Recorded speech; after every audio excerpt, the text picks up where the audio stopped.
현대의학에서는 우울증의 원인을 행복 호르몬으로 불리는 세로토닌의 결핍으로 보고 있습니다. 그래서 처방되는 우울증약 대부분은 SSRI라고 해서 세로토닌의 재흡수를 억제해서 체내 세로토닌의 농도를 올려주는 방식으로 작용하는데요. 우울증약 초반 효과는 좋지만 의존성이 있기 때문에 복용 결정은 신중히 하셔야 합니다. 우울증은 내가 처한 어떤 상황에 의해서 오는 심리적 원인도 있지만 세로토닌을 합성하는데 꼭 필요한 영양소 결핍에 의해서 발생하기도 하는데요.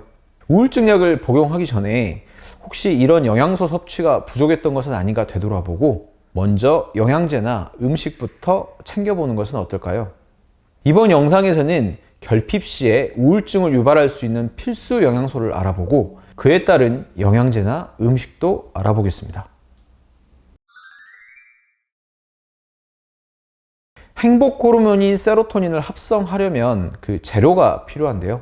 이 재료가 되는 게 바로 트립토판이라는 필수 아미노산입니다. 필수자가 붙는 것은 우리 몸에서 스스로 만들지 못하기 때문에 음식으로 꼭 섭취해줘야 한다는 뜻이에요. 트립토판은 닭고기에 많이 들어있고요. 이외에도 달걀, 치즈, 연어, 우유 등의 동물성 단백질과 콩이나 견과류 같은 식물성 단백질 등에 들어있어요. 우울감을 자주 겪는 분들은 평소 트립토판 섭취가 부족하지 않았는지 살펴보시고요. 특히 채식 위주로만 식사를 하시는 분들은 트립토판 섭취가 부족할 수 있으니까 콩이나 견과류 섭취를 많이 하셔야 해요. 트립토판이 영양제 형태로 나와 있기도 합니다. 보통 수면 보조제에 많이 함유되어 있죠. 그런데 트립토판을 먹는다고 이게 바로 뇌로 가서 세로토닌이 되느냐? 그렇진 않습니다. 트립토판이 바로 세로토닌이 되는 것은 아니고요. 트립토판을 먹게 되면 소장에서 흡수돼서 혈액으로 들어오죠. 혈액으로 들어온 트립토판은 간으로 이동해서 간에서 5-HTP라는 물질로 변환됩니다. 5-HTP는 뇌로 들어가서 뇌 안에서 세로토닌으로 재합성이 되는데요. 트립토판을 먹었을 때 그중 아주 일부만 5-HTP로 전환되기 때문에 우울증 개선을 위해서는 트립토판을 직접 먹는 것보다는 5-HTP 보충제를 드시는 것이 훨씬 빠릅니다. 즉 트립토판보다는 5-HTP를 바로 직접 보충해 주는 것이 훨씬 빠른 속도로 뇌에서 세로토닌 농도를 올릴 수 있다는 것이죠.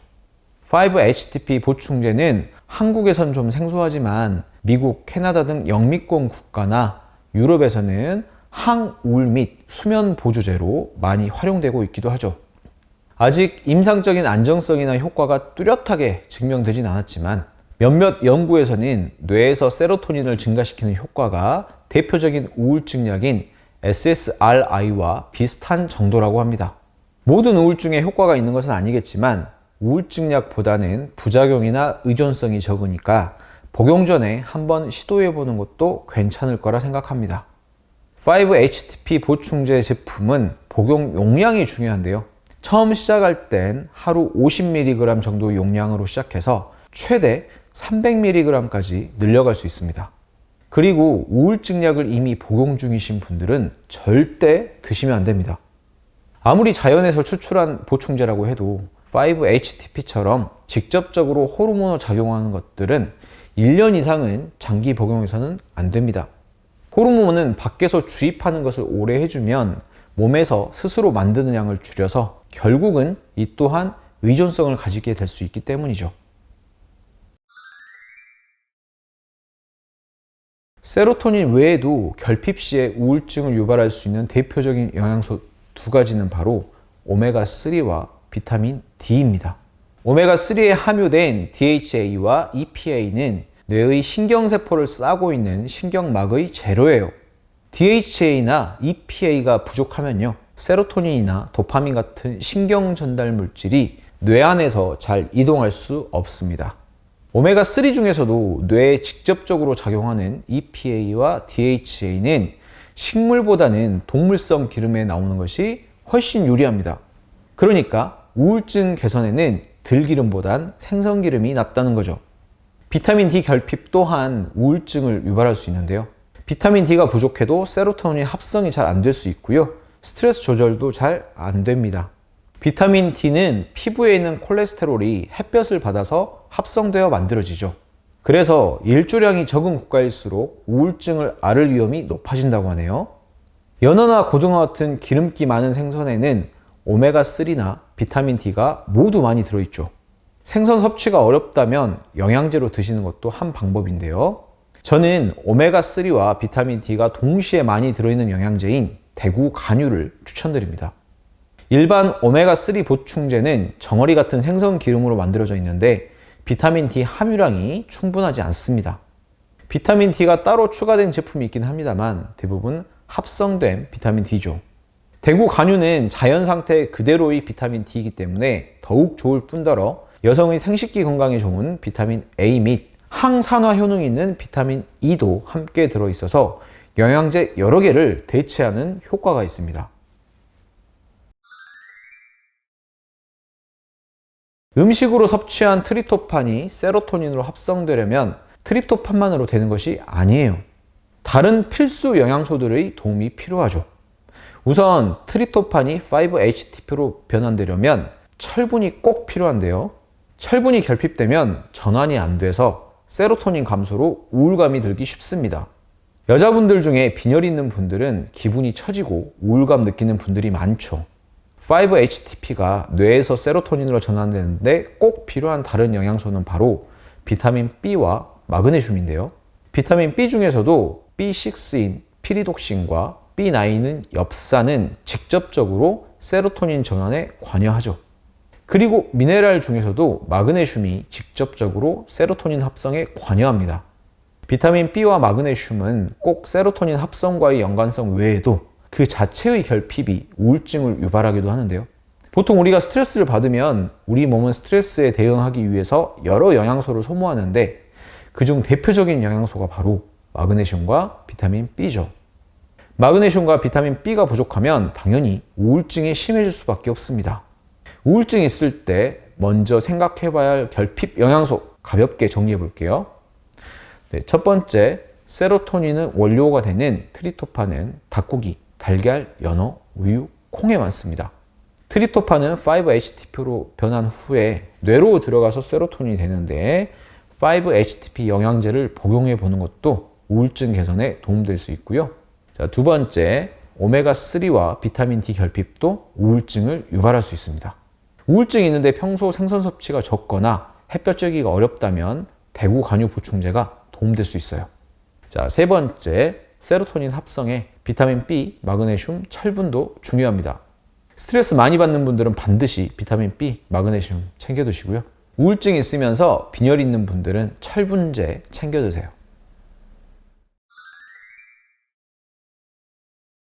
병원에 가서 우울증 약을 처방받기 전에 꼭 이것들부터 먼저 시도해 보시길 바랍니다. 저번 영상에서 말씀드렸다시피 우울증의 주요 기전 중 하나가 행복 호르몬인 세로토닌의 분비 감소라고 했죠. 햇볕을 쬐면 뇌에서 세로토닌 방출량이 늘어나게 됩니다. 반대로 햇볕을 쬐지 못하면 뇌에서 세로토닌 방출량이 감소해서 우울증을 겪을 위험이 높아지죠. 실제로 해가 짧은 겨울에 우울증 위험이 높아지고 해가 극도로 부족한 미국의 알래스카 지역이나 북유럽에서는 우울증 환자가 많다고 하죠. 세로토닌뿐 아니라 비타민 D 결핍 역시 우울증을 유발할 수 있는데요. 우리 몸 안의 콜레스테롤이 피부에서 햇볕을 받으면 비타민 D로 전환이 되죠. 햇볕을 쬐지 못하면 비타민 D 합성이 줄어들고요. 비타민 D 결핍 역시 우울증의 위험을 높일 수 있어요. 이뿐만이 아닙니다. 보통 우울증 겪는 분들은 불면증을 함께 겪는 경우가 많죠. 불면증과 관련된 호르몬은 바로 수면 호르몬인 멜라토닌인데요. 멜라토닌은 뇌에서 주로 합성이 되죠. 낮에 햇볕을 봐야 밤에 뇌에서 멜라토닌이 잘 생산될 수 있어요. 즉, 낮에 햇볕을 제대로 보지 못하고 하루 종일 인공 조명 아래에서만 있었다. 이런 분들은 밤에 잘 때 멜라토닌 합성이 잘 안 돼서 불면증에 시달릴 위험이 높아진다는 것이죠. 전날 잠 잘 못 자면 아침에 기분이 어떤가요? 짜증나고 우울하고 그렇죠? 잠을 잘 못 자는 것도 우울증을 악화시켜요. 햇볕을 쬐지 못하면 불면증도 유발될 수 있으니 이게 우울증도 악화시킬 수 있겠죠. 자, 정리해보면 햇볕을 쬐면 뇌에서 세로토닌 방출량이 늘고 피부에서 비타민 D가 합성이 되고 밤에 수면 호르몬인 멜라토닌 합성도 잘 되고 어떤가요? 우울증 개선에 햇볕 쬐는 것 정말 중요하겠죠.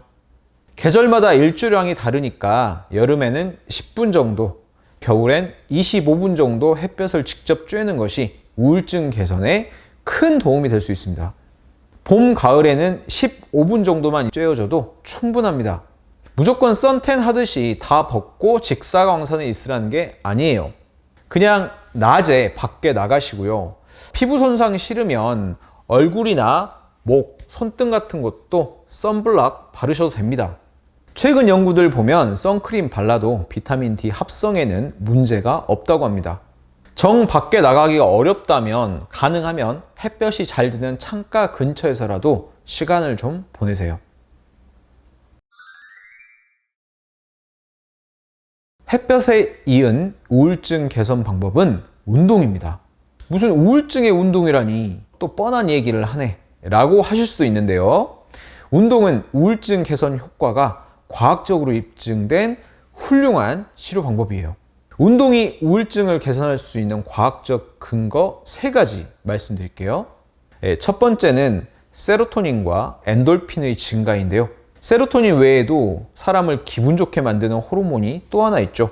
바로 엔돌핀인데요. 세로토닌이 조용한 행복감을 느끼게 하는 호르몬이라면 엔돌핀은 사람을 흥분시키고 신나게 하는 액티브한 호르몬이죠. 처음에는 운동을 하기 싫지만 막상 운동을 좀 하다 보면 약간 흥분되면서 기분이 급격히 좋아질 때가 있죠. 이때가 바로 엔돌핀이 분비되고 있는 겁니다. 이 엔돌핀도 우울증을 극복할 수 있도록 돕는 일종의 행복 호르몬이죠. 운동은 엔돌핀뿐 아니라 세로토닌 역시 잘 만들어질 수 있도록 돕습니다. 엔돌핀과 세로토닌 두 가지 행복 호르몬은 골고루 잘 만들어주니까 우울증에 도움 많이 되겠죠. 자, 두 번째, 운동은 스트레스 호르몬인 코티졸을 감소시켜요. 우울증 있는 분들 당연히 스트레스 많죠. 이유 없이 우울증 오는 분들이 어디 있겠습니까? 대부분 인간관계나 돈 때문에 우울증이 오죠. 사람이 장기간 스트레스를 받게 되면 스트레스 호르몬인 코티졸이 과도하게 분비되는데요. 코티졸의 장기간 과도한 분비는 우울증을 악화시킵니다. 자, 운동을 하게 되면 과도한 코티졸 수치가 줄어들어요. 스트레스 받고 나면 이걸 운동으로 푸는 사람들 있잖아요. 땀을 쫙 빼고 나면 기분 좋다, 스트레스 풀렸어 하는 분들 계신데 이분들 그냥 기분만 풀리는 게 아니라 실제 호르몬으로도 스트레스가 풀리는 거죠. 자, 세 번째는 운동 자체가 뇌 신경을 건강하게 만들어서 우울증을 개선합니다. 뇌 신경세포를 뉴런이라고 하는데요. 이 뉴런끼리의 결합 상태를 증가시켜서 뇌 신경 자체가 튼튼하도록 해주는 거죠. 이것을 의학용어로 뇌 가소성 개선이라고 하는데요. 우울증을 오래 겪는 분들은 이 뇌 가소성이 저하됩니다. 즉, 뇌 신경끼리 연결이 약해져서 뇌 기능도 떨어지면서 기억력도 감퇴하고 의욕도 안 생기고 그래서 더욱 우울해지는 악순환을 겪게 되는데요. 추가적으로 운동을 하면 뇌 가소성이 개선되면서 우울감도 개선될 수 있어요.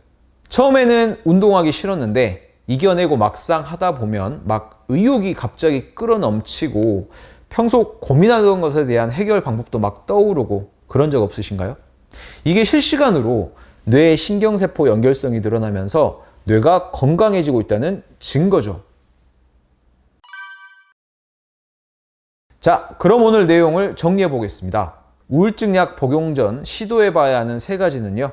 첫 번째는 5-HTP 같은 세로토닌 영양제를 복용해 본다. 두 번째는 하루 15분 정도 햇볕을 쬐인다. 세 번째는 운동을 한다.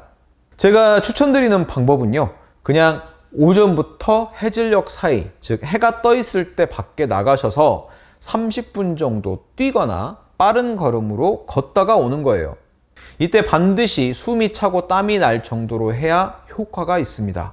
이렇게 하시면 햇볕과 운동 동시에 한 방에 해결이 되죠. 저도 간혹 일이 잘 안 풀려서 우울감이 들면 이렇게 하는데요. 효과가 정말 좋습니다. 우울할 때 괜히 술 생각만 나고 아니면 이불 안에서만 있고 싶은 마음이 드는데요. 차라리 나가서 한바탕 뛰고 와서 한 잔 드세요. 그게 훨씬 나을 겁니다. 장뇌축 이론이란 것이 있는데요. 뇌와 장은 양방향 통신 네트워크로 이렇게 긴밀하게 연결되어 있어서 서로 영향을 많이 주고받는다는 것이 주요 내용입니다. 실제 많은 연구 결과를 통해 장의 건강 상태가 뇌에 영향을 주고 그 반대 방향으로도 영향을 준다는 것이 밝혀지고 있죠. 쉽게 말해 내가 기분이 나쁘면 갑자기 아랫배 가스 차고 설사할 수도 있는 것이고, 반대로 변비가 심해지고 아랫배 가스가 차면 이유 없이 기분이 나쁘고 우울해지기도 한다는 것이죠. 뇌와 장은 어떤 경로로 연결되어 있을까요? 세 가지 경로를 통하는데요. 첫 번째는 뇌와 장은 미주신경이라는 신경계를 통해서 직접적으로 신호를 주고받습니다. 두 번째는 신경 전달 물질, 즉 세로토닌이나 가바 같은 물질들은 장에서 만들어지기도 하고 뇌에서도 만들어지는데요. 이 신경 물질들이 서로 왔다 갔다 하면서 상호작용을 한다는 거죠. 세 번째는 면역계에서 염증 물질인 사이토카인을 통한 연결인데요. 즉 장에서 염증이 생겨서 이 염증 물질인 사이토카인이 만들어지면 이것이 피를 타고 뇌에 도착해서 좋지 않은 영향을 줄 수 있습니다. 좀 어렵죠? 사실 이 내용은 중요한 것이 아닙니다. 신경계, 면역계, 내분비계 이런 다양한 경로를 통해서 뇌와 장이 서로 영향을 많이 주고받는다는 것만 기억하시면 돼요. 여기서 진짜 중요한 게 뭐냐? 장에 사는 세균들이 이 세 가지 경로 모두에 영향을 미쳐서 뇌 건강을 좌지우지하고 있다는 겁니다. 즉, 장에서 다양한 유익균들이 활발하게 활동을 하고 있으면 뇌도 건강해져서 기억력도 좋고 기분도 좋고 잠도 잘 자고 하는 반면에, 장에서 유해균만 많이 활동하고 있다 그러면 뇌 건강도 안 좋아져서 기억력도 떨어지고 기분도 나쁘고 수면의 질도 좋지 못하다, 이런 것이죠. 보통 아침에 대변을 못 보면 하루 종일 기분이 나쁘다는 분들이 계신데요. 이게 그냥 단순히 기분 문제만은 아닐 수 있다는 거예요. 뇌는 우리 몸을 총괄하는 주인이잖아요. 하지만 뇌를 조절하는 것은 장내 미생물이라서 실제로 우리 몸을 지배하는 주인은 장내 세균이다 라는 말까지 있어요. 조금 과장된 표현이긴 하지만 그 정도로 장내 세균들이 뇌에 많은 영향을 준다, 이렇게 이해하시면 될 것 같습니다. 그럼 어떤 장내 미생물 조건이 뇌에 악영향을 줘서 우울증을 유발할까요? 첫 번째는 유해세균이 많을 때입니다. 대장균, 살모넬라, 칸디다 같은 이름 들어보셨죠? 장에 서식하는 대표적인 유해세균들인데요. 얘네는 좋은 물질이 아니라 독소를 분비하기 때문에 이 독소 때문에 장내에 염증을 유발하죠. 장 안에서 염증이 생기면 사이토카닌이라는 염증 물질이 분비가 되고요. 이게 피를 타고 흘러가서 뇌 안으로 들어가서 뇌 신경세포에 염증을 일으켜서 우울증을 유발합니다. 결국 장내 유해세균들은 변비, 설사, 복통, 가스, 냄새가 지독한 방귀만 만드는 게 아니라 뇌에 염증을 유발해서 우울증도 유발할 수 있다, 이렇게 이해하시면 돼요. 두 번째는 유익균의 숫자가 부족할 때인데요. 유해균이 독소를 분비하는 반면에 유익균은 사람 몸에 꼭 필요한 좋은 물질들을 많이 만들어내요. 정신건강에 매우 중요한 비타민 B도 만들고요. 부티르산 같은 단소의 지방산을 만드는데 이것들은 뇌의 염증을 낮춰줘서 우울증을 예방하는 효과가 있습니다. 직접 만들어내는 것은 아니지만 장에서 세로토닌이나 가바, 도파민 같은 신경 전달 물질이 잘 만들어질 수 있도록 환경을 만들기도 하죠. 세 번째는 유익균의 종류가 적을 때인데요. 유익균의 숫자뿐 아니라 유익균의 종류도 많아야 해요. 유익균들은 우리 몸에 필요한 비타민 같은 유익한 물질을 만들어낸다고 했죠. 그런데 유익균들도 사람이 먹은 음식 중에서 소화가 안 된 찌꺼기를 자기가 먹어서 이런 유익한 물질을 만들어내는 건데요. 유익균들도 음식 취향이 있어서 유익균 종류마다 좋아하는 음식들이 다 달라요. 사람은 음식을 다양하게 먹잖아요. 그럼 그 다양한 음식들에 따라서 각자 세균들이 좋은 물질을 만들어내려면 세균들 종류도 다양해야겠죠. 즉 아무리 좋은 균이라고 해도 특정 세균의 숫자만 상대적으로 너무 많은 것보다는 비록 유익균마다 숫자는 적더라도 그 종류가 다양한 것이 훨씬 건강한 장 환경을 유지하는 데 도움이 된다는 것이죠. 우울감이 자주 들고 장 건강도 문제가 있는 것 같다. 그러니까 소화도 잘 안 되고 자꾸 아랫배 가스가 차고 방귀 냄새가 지독하고 대변을 봐도 시원치 않고 변비나 설사가 있는 분들 뭐부터 신경 써야겠어요? 이런 분들은 당연히 장 건강이 좋아져야 우울감도 개선되는 겁니다. 이것을 우리 조상들도 알았기 때문에 동의보감 보면요. 우울증이나 조현병 같은 정신병 치료하는 한약들은 거의 대부분 위장을 치료하는 약들이었어요. 여튼 우울증이 있고 장 건강이 안 좋은 분들은 당연히 식단부터 신경을 써야겠죠. 크게 어려워할 것은 없습니다. 제가 조금 전 장에 유해 세균이 많을 때 우울증이 심해지고 반대로 유익균이 많아지면 우울증이 개선된다고 했죠. 그럼 유해 세균이 좋아하는 음식을 덜 먹고 유익균이 좋아하는 음식을 더 많이 먹으면 장에서 저절로 유익균이 더 많아질 수 있겠죠? 많은 분들이 그냥 유산균을 많이 먹으면 되지 않나 라고 생각하시는데 사실 그렇지 않습니다. 유산균은 먹는다고 해서 걔네가 장에 정착하진 않아요. 먹으면 잠깐 며칠간 장에서 좋은 일을 했다가 한 2, 3주 지나면 완전히 소멸됩니다. 장에서 일하는 정직원이 아니라 그냥 단기간 알바생 같은 얘들이라고요. 그러니까 계속 먹어줘야 효과가 있고 중단하면 다시 효과가 없어지는 거잖아요. 유산균 드시는 것보다 훨씬 중요한 게 내 장에 이미 살고 있는 유익균들한테 좋은 먹이를 공급을 해서 걔네가 더 튼튼하고 다양해질 수 있도록 하는 방법이란 말이죠. 자, 그럼 유익균들이 좋아하는 게 뭐냐? 식이섬유죠. 장내 유익균들이 좋아하는 식이섬유가 풍부한 음식들로 만들어진 식단을 맥식단이라고 하는데요. 녹색 채소, 해조류, 통곡물, 과일 껍질, 견과류, 뿌리채소, 버섯 등에 많이 들어 있습니다. 여기서 핵심은 이런 식이섬유를 종류별로 다양하게 드셔줘야 한다는 건데요. 제가 조금 전에 말씀드렸죠. 유익균들도 자기 취향 따라서 좋아하는 음식이 다양하다고요. 그러니까 같은 식이섬유라고 해도 차전자피 같은 단일 식이섬유만 드실 게 아니라 다양하게 맥식단을 섭취하셔서 장내 유익균의 다양성을 확보해야 합니다. 그리고 당연히 낫또나 그릭 요거트, 김치 같은 자연 발효 식품을 드시는 것도 도움이 되겠죠.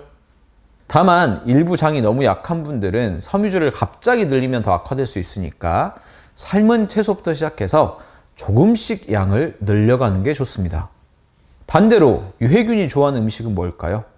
장내 유해 세균은 섬유질을 잘 소화시키지 못하고요. 대신 과당, 설탕 같은 당분을 훨씬 더 좋아합니다. 그리고 밀가루 같은 정제 탄수화물도 좋아하죠. 그래서 달달한 음료, 과자, 빵, 라면, 과일 주스, 초콜릿 이런 거 드시면 안 되는 거죠.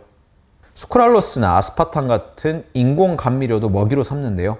그래서 제로콜라 같은 거 드시면 안 돼요. 햄이나 소세지 같은 가공육, 마가린이나 쇼트닝 같은 트랜스 지방 역시 장내 유해 세균을 증가시킵니다. 간편조리 식품 같은 초가공 식품들은 대부분 섬유질은 거의 없고 당분, 정제 탄수화물, 트랜스 지방 투성이죠. 당연히 우울증 유발 식품들이겠죠.